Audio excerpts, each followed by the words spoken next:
James, what's up, buddy? Good to meet your son this morning. Your son looks like Conan the Barbarian. I've never seen larger arms on a dude in person. But even he had trouble hoisting this TSL122. God. Welcome back to Forgotten Gear Restorations. We're in the midst of heavy 212 combo week. And we're going to round out the week with this JCM 2000. James, I did see this one a couple of months ago. And I had given you a bit of a deep dive into the issues that some of this series tend to have with conductive circuit board. It's a well-known issue that if your circuit board is marked with a particular number or earlier, that you've drawn the shortest straw. And so that's the case with this amp. I had recommended at the time to change the tubes, but that wasn't within the scope of the service for that one for you. But here we are. And I think that's where we're headed now. But let's find out. So I've got it set up on a current limited supply. I'm going to go ahead and power her on. Okay, it's in standby mode. I'm just getting a little bit of a flash on the bulb there. We're going to keep that in the upper right hand corner. I think that's pretty good.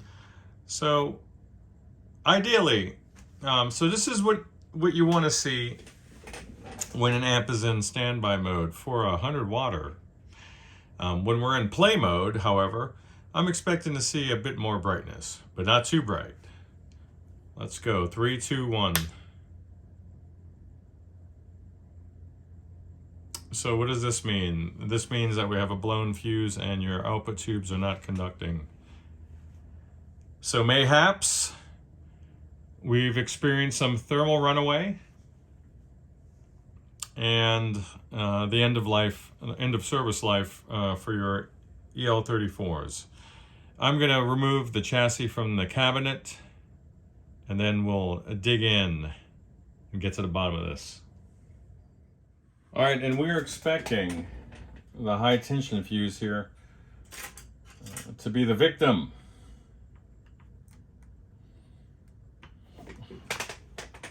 Okay.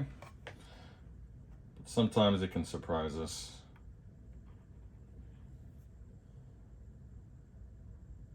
It's got a mark on it, but it doesn't mean that it's necessarily been blown open.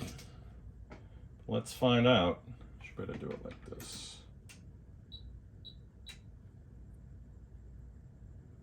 Yeah. And it has been. Make sure we're trafficking in reality. This is what we should hear. But this is what we are hearing, which is to say nothing. So, high tension fuse has blown open. That is a 1 amp fuse. And I should have some 1 amp fuses.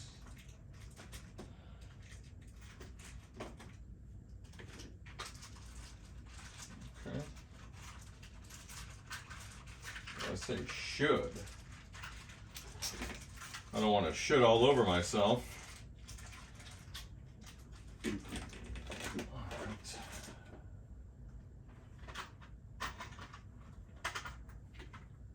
Pretty sure I do. Yeah. And we'll just make sure this one's good. It is. So let's get her loaded up. And then we'll see what it looks like on the limiter. Or we can just observe the current draw on the power supply here, but it's a little more fun just to look at the light bulb so you guys can visualize what that condition looks like.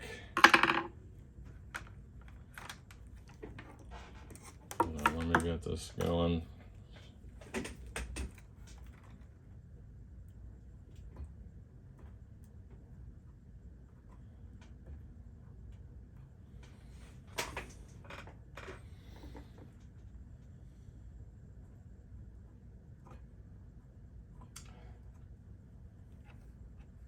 It looks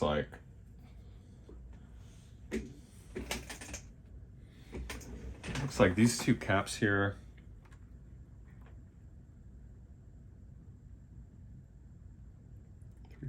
volts. Are these the reservoir caps? If these are the reservoir caps, it looks like the tops are rounded over, but they're both kind of like that. So I can't say that they're bulging. Though if I get to the point, I'm going to see if there's any sort of ripple there, because perhaps we have a shorted filter cap. But first things first.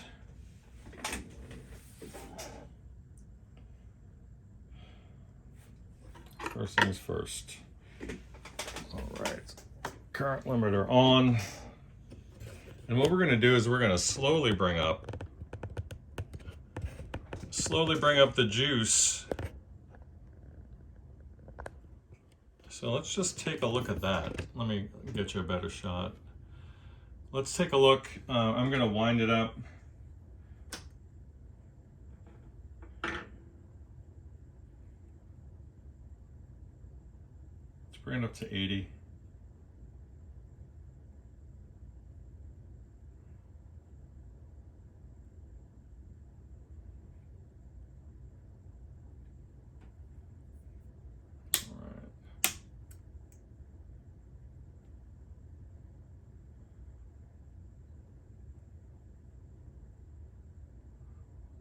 Bring her up a little more slowly.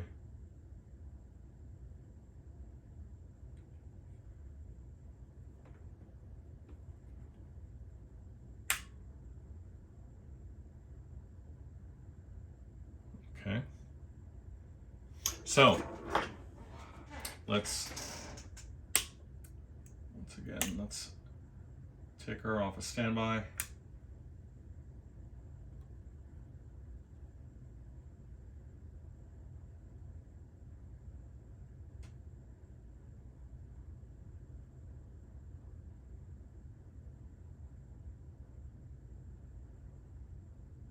Observe.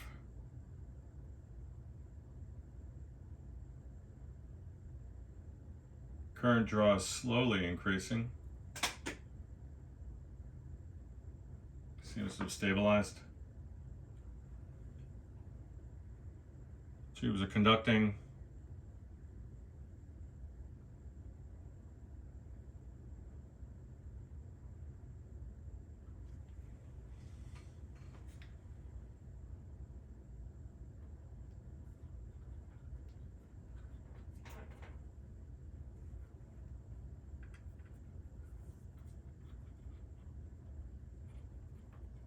Let's get our levels down. Don't want any surprises.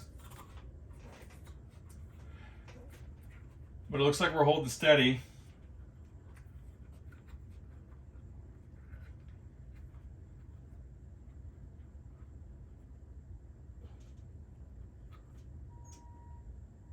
We're holding steady.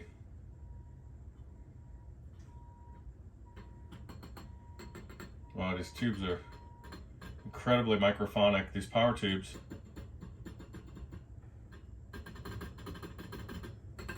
don't know if you guys can hear that. I'm going to take the current limited supply out of the circuit.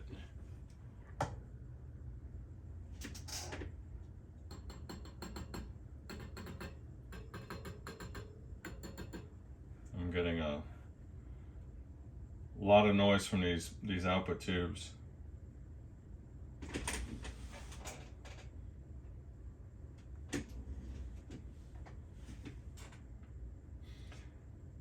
So I already know we need to replace these tubes, but I need to go through and check for ripple on the power supply.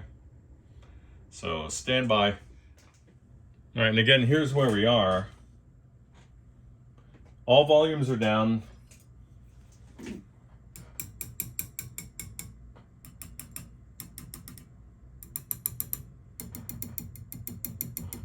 Incredibly microphonic.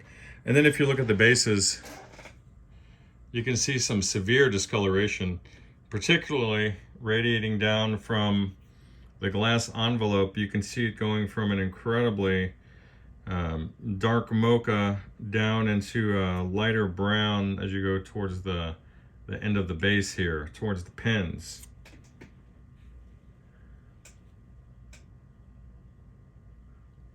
No bueno. And it looks like she might have been set down hard, perhaps. This is sympathetic. It's not. These are all original tubes all the way across. What about this guy?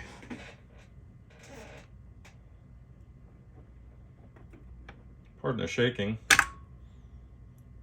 This is an EH in V1 position.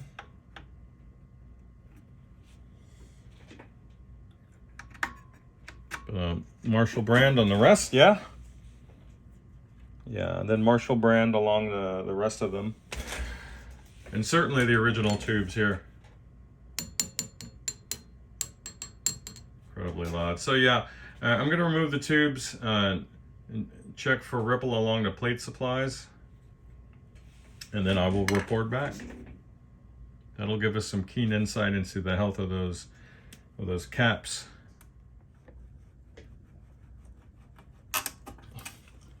You could probably see some of the contrast, the coloring on the base a little bit better from this angle.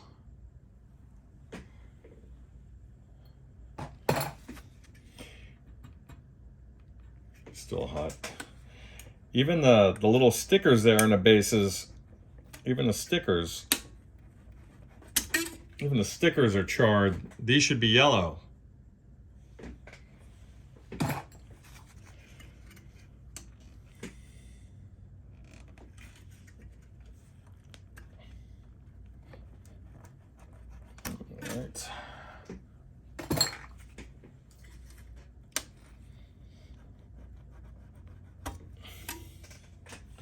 All right.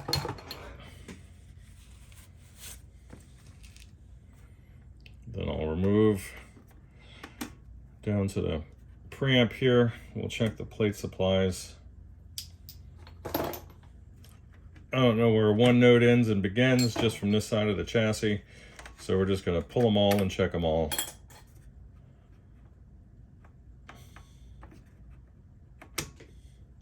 All right, perfect. So I'll be using this as a ground strap for one of the test probes. I like to use bright colors. I don't like to use black for the grounds because sometimes I'm not going to see it. And if it's a nice bright color like this, I'm not going to miss it. I will see it every time.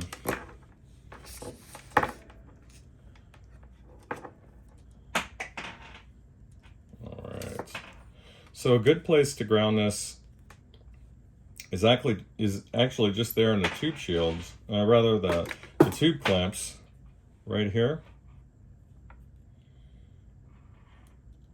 That will get you there where you need to go. And sometimes I forget that I built a little provision to keep these out of the way. So I hate clutter. Clutter is the enemy of productivity. All right. So where were we?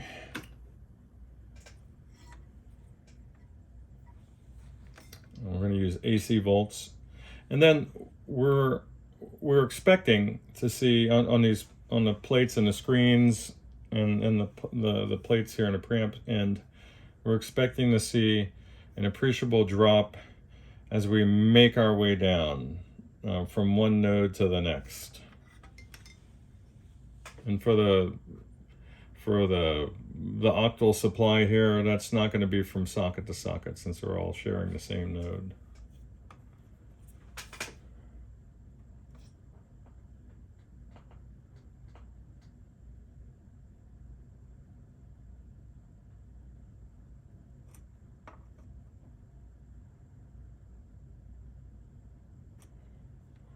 Let's just make sure we're not crazy.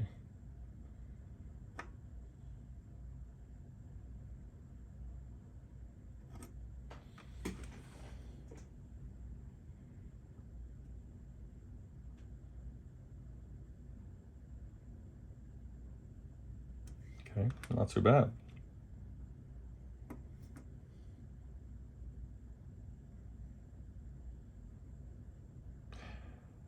We want to see under, we want to see like 5 millivolts or less, and we're kind of around there, so not bad.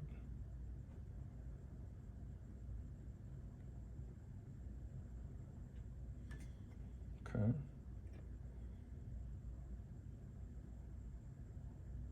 Nice, and the preamp's down to like 2. Okay.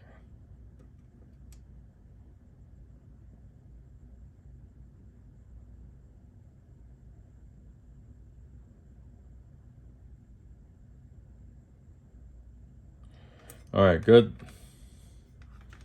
All right, so I'm not concerned about the caps. Let's just see what the bias is going to give us.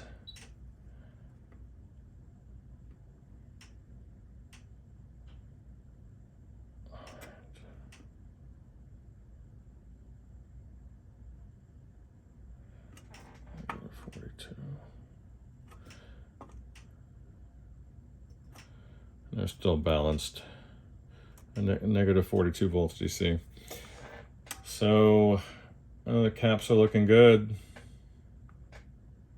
At least in the high voltage supply, I'm not having any suspicions around the low voltage. So is there an issue with the bias current running away as that PCB heats up? It's totally possible, but you know what, James? You're on your stock tubes, and this amp is not new. So I should get the production date for you.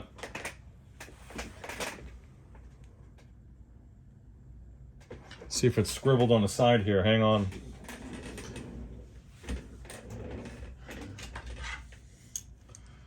You hang on.